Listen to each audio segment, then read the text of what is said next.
Fala galera, sejam muito bem-vindos ao canal Ariane Soares, na nossa série de vídeos Transforma Mundo, falando sobre as mulheres da Bíblia. Nós já falamos aqui sobre Eva, nós já falamos sobre Sara, já falamos sobre Rebeca e hoje nós vamos falar sobre duas irmãs. E eu tenho uma pergunta para te fazer, você que está me assistindo agora nesse momento, você tem irmãos? Me diz aqui nos comentários como era o relacionamento de vocês quando vocês eram crianças, quando vocês eram mais novinhos. Como era o relacionamento de vocês? Eu tenho duas irmãs mais novas, eu sou a fatídica irmã mais velha de 3. E sim, todo relacionamento de irmãos é um relacionamento entre tapas e beijos. É aquele relacionamento onde você dá um rim para salvar a vida do seu irmão, mas não mexe nas minhas coisas. Você dá um pedaço do seu fígado para salvar a vida do seu irmão, mas não abre a sua gaveta, mas não mexe no seu guarda-roupa, mas não pega o meu fone de ouvido. É um relacionamento delicioso, mas é entre tapas e beijos. É aquele relacionamento onde eu posso falar mal das minhas irmãs, mas ai de alguém se falar uma vírgula, se falar isso daqui da minha irmã para alguém. Eu posso, você não. Quem concorda comigo, coloca aqui nos comentários. Eu concordo, Ariane. Eu posso brigar, eu posso falar alto, eu posso reclamar, eu posso chamar atenção, mas só eu. Mas ninguém pode fazer isso, porque ela é minha irmã.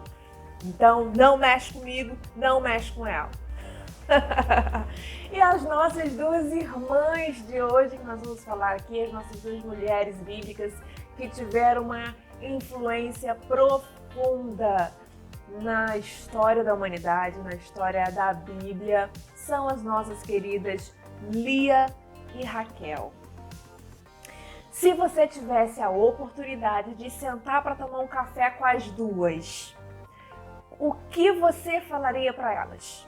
Qual dica você daria? Ou qual conselho você daria? Ou que reclamação você faria? Se você estivesse aí sentando na sua sala para tomar um café da tarde com Lia e Raquel, o que é que você gostaria de falar para elas? Deixa aqui nos comentários que eu quero saber.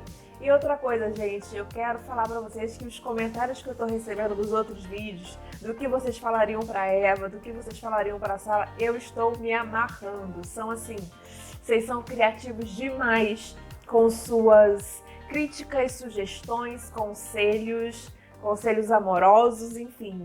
E mais uma vez, coloca aqui nos comentários o que você falaria para Lia e para Raquel.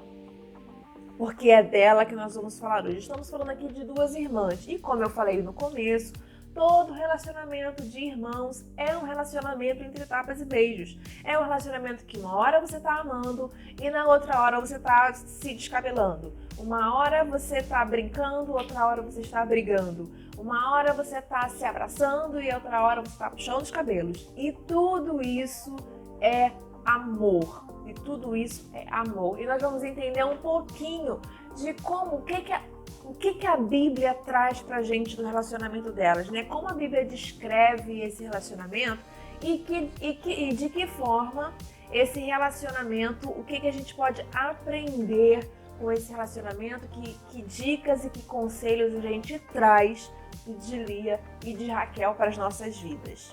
A Bíblia registra várias tretas entre Lia e Raquel.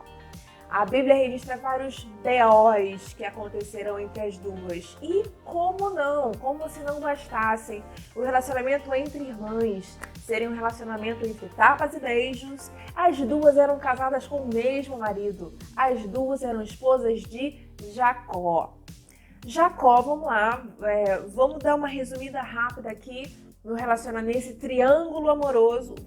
triângulo amoroso na vida real, triângulo amoroso na Bíblia, é pra gente entender. Se você quer mais detalhes, é só você abrir a sua Bíblia no livro de Gênesis, que você vai encontrar mais detalhes dessa história. Mas vamos lá. Jacó conhece Raquel e se apaixona. É amor à primeira vista. Jacó bate o olho em Raquel e diz: essa é a mulher que eu quero para minha vida, ela que eu quero que seja a mãe dos meus filhos, vamos casar e vamos ser felizes para sempre. Jacó amava tanto Raquel, se apaixonou tão profundamente por Raquel, que ele fez um trato com o pai de Raquel, ele fez um trato com Labão. Labão, malandro que só, chegou para Jacó e falou assim: beleza, mas Raquel, você precisa pagar um dote, né, para casar com Raquel. Então, o trato dos dois, resumindo a história, o trato dos dois é que Labão trabalharia 7 anos para poder casar com Raquel. Então, por 7 anos, gente, tem noção do que é 7 anos? Nós estamos em 2021.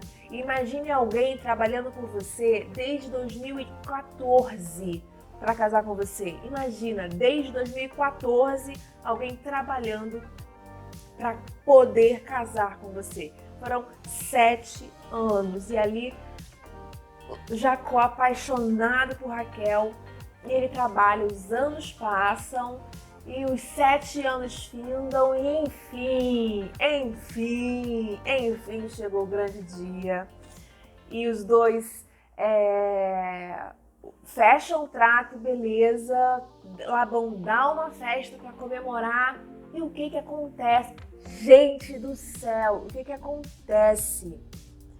Jacó bebe vinho demais. Jacó tá alto já. Na hora que ele vai para a sua noite de núpcias com a sua digníssima esposa, Labão não envia Raquel.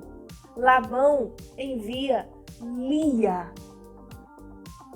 Nem passava pela cabeça de Jacó se casar com Lia.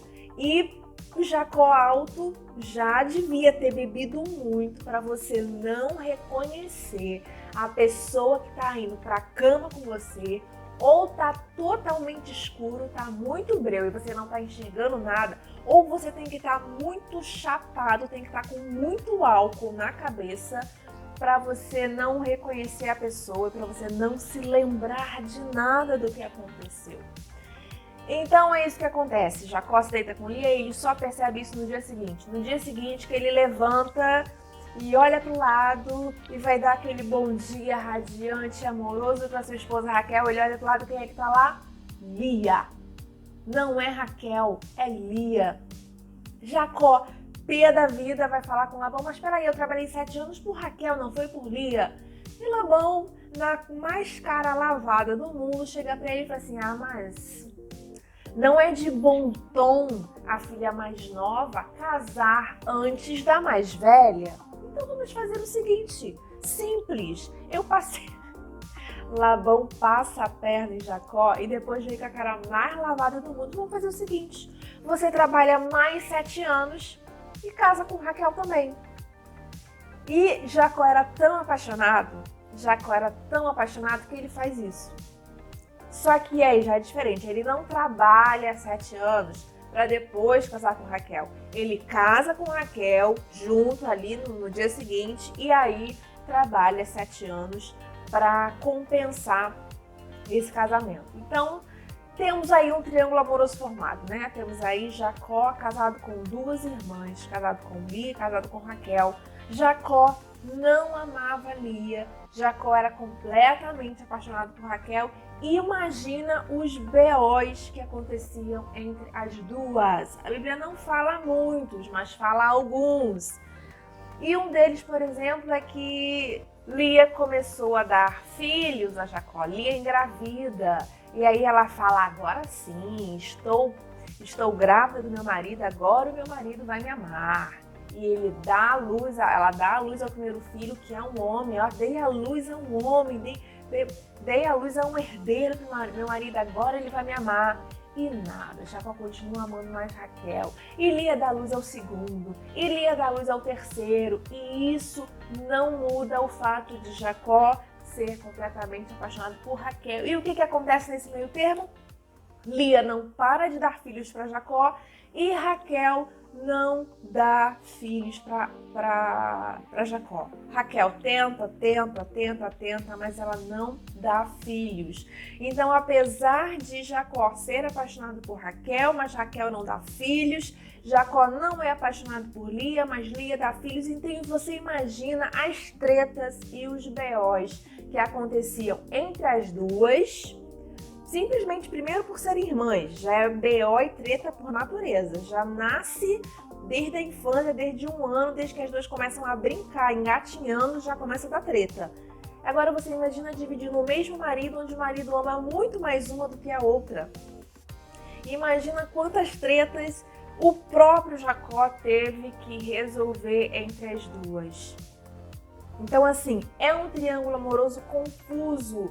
E, por fim, não vou dar detalhes aqui. Se você quer detalhes, você vai ler a Bíblia, tá? Tá lá em Gênesis, vou deixar a referência aqui para vocês. Por fim, depois de Lia já ter dado vários filhos para Jacó, Raquel engravida, e Raquel engravida de José. E, como se não bastasse, José, a Bíblia relata, a Bíblia conta que José era o filho favorito de Jacó. Então você imagina a tristeza, a amargura que Lia sentia, como Lia se sentia desprezada, como Lia se sentia abandonada, mesmo tendo dado um monte de filhos homens para Jacó. E o único filho que Raquel dá depois de muitos anos ainda é o filho favorito. Então, assim, não era um relacionamento fácil. E com isso, a gente, como leitor da Bíblia, a gente sempre acaba tomando partido de um. A gente sempre tem a tendência a sentir pena de Lia, a gente sente pena de Lia porque Jacó não amava Lia como amava Raquel, e a gente sente pena de Raquel porque Raquel queria dar filhos, mas era estéril, não podia dar filhos. Então a gente sempre acaba tomando partido. A gente toma partido de Jacó porque foi enganado por Labão. Cada hora a gente toma partido de um. E agora, a que conclusão a gente chega? Você prestou atenção que todas as tretas que aconteciam, todos os B.O.s que aconteciam, não só entre as duas irmãs, mas entre os três nesse triângulo amoroso, sempre estava relacionado às atitudes que eles tinham? Podemos dizer que Lia sentia inveja de Raquel porque era de Raquel que Jacó mais amava. Da mesma forma, Raquel sentia inveja de Lia porque era Lia que dava muitos filhos. Não existe o vilão e o mocinho nessa história. Existem pessoas boas fazendo escolhas ruins e tendo consequências ruins por causa das suas escolhas. E tudo isso começa lá no pai das meninas. Começa com Labão, começa com o pai de Lia e Raquel. Porque foi Labão que enganou Jacó. Foi Labão que enganou. Jacó foi o primeiro enganado. Então, assim, toda essa crise, ela surge como consequência daquilo que a gente faz. Não vou me cansar de dizer nesses vídeos aqui sobre mulheres, as suas escolhas têm consequências. Lia e Raquel sofreram aí nesse triângulo amoroso de uma tendo inveja da outra dentro do casamento com Jacó por causa de uma atitude errada de Labão. Quem vacilou primeiro foi Labão, e Lia e Raquel pagaram pelo preço das consequências, da escolha de uma atitude, de uma decisão errada de Labão. Aonde que eu quero chegar? Eu quero chegar que uma atitude errada sua, uma decisão equivocada sua, pode gerar consequências para os seus filhos. Você já parou para pensar nisso? O quanto que Raquel e Lia penaram por consequências de uma decisão, de uma atitude errada do próprio pai? Então, assim, você é pai, você é mãe, pense muito bem nas suas escolhas, porque aquilo que você escolhe pode gerar consequências para os seus filhos. E vocês, irmãos, e não só irmãos não, você que é filha única também, você que é filho único também, preste atenção, não me canso de repetir. Suas escolhas têm consequências, tome cuidado com aquilo que você escolhe, tome cuidado com os sentimentos que brotam, que nascem no seu coração. Há um tempo atrás eu gravei uma série de vídeos chamada Conversa com Deus, Conversando com Deus. E um desses vídeos a gente falava sobre inveja. A gente falava sobre conversando sobre inveja. Inveja é um sentimento que a gente sempre diz sofrer. A gente sempre acha que alguém está com inveja da gente. A gente sempre diz que fulano tem inveja do meu casamento, tem inveja do meu relacionamento, tem inveja disso, tem inveja do... A gente sempre acha que alguém tem inveja daquilo que a gente tem, daquilo que a gente possui. Mas a gente nunca, absolutamente nunca reconhece quando nós mesmos temos inveja. Então, assim, inveja é um sentimento que a gente sabe que existe, mas ninguém admite ter. Então, você já conversou com Deus sobre o fato de você ter inveja de alguma coisa ou inveja de alguém? É sério, né? Eu vou deixar para vocês aqui o vídeo onde a gente fala sobre conversando com Deus sobre inveja. Porque é um sentimento, gente, que a gente não tem controle. Quando a gente vê, a gente já teve. Quando a gente vê alguém sendo feliz com algo que a gente queria, a gente nem percebe e sentir inveja daquela pessoa. E a gente às vezes até é doce, falando, eu tenho uma invejinha branca de você, eu tenho uma invejinha boa de você. Não existe inveja boa, inveja é inveja e ponto final. E a gente vê muito no relacionamento das duas, de Lia e Raquel, esse sentimento de inveja. Lia tinha os filhos que Jacó queria, Raquel tinha o amor que Jacó dava, e ambas não eram satisfeitas com aquilo que tinham e elas queriam o que era uma da outra. Esse fato, essa inveja também gerou muitos conflitos para as duas, ao ponto de elas darem suas servas a Jacó para gerarem mais filhos, porque elas começaram numa competição de quem é que dava mais filhos para Jacó. Pense bem nas suas escolhas, pense bem nas suas atitudes. E aí eu pergunto mais uma vez, se você tivesse a oportunidade de sentar para tomar um café com Lia e Raquel, que conselho você daria para as duas? Deixa aqui nos comentários. Beijão! Não esquece de se inscrever aqui no canal, de ativar as notificações, de compartilhar esse bate-papo com todo mundo, que nós vamos continuar falando sobre as mulheres da Bíblia, sobre as escolhas que elas fizeram, sobre as consequências que essas escolhas tiveram e aprendendo com todas elas a como fazer melhores escolhas na nossa vida. Combinado? Beijão e nos vemos no próximo vídeo. Tchau! Thank you.